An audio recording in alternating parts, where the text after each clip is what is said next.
মিরপুরের মন্তর উইকেটে যেখানে স্বীকৃত ব্যাটাররা রান তুলতে ঘাম ঝরাচ্ছেন, সেখানে ঝড় তুললেন আব্দুল গাফফার সাকলাইন।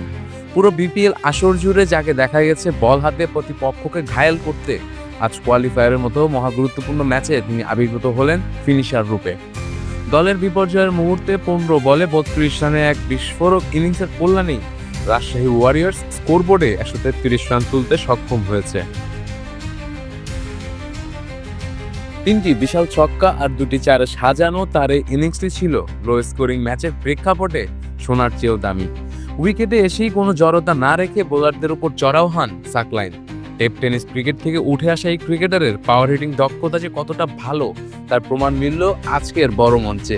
টেপ টেনিসে সেই ভয়ডরহীন শট খেলার অভ্যাসটাই আজ হার্ড বল ক্রিকেটে কাজে লাগালেন দারুণভাবে।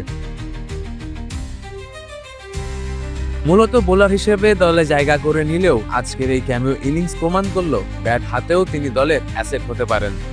যখন দলের রান রেট বাড়ানো তাড়া ছিল এবং উইকেট পড়ছিল, তখন সাকলাইনের এই পাল্টা আক্রমণ প্রতিপক্ষকে ভরকে দেয়।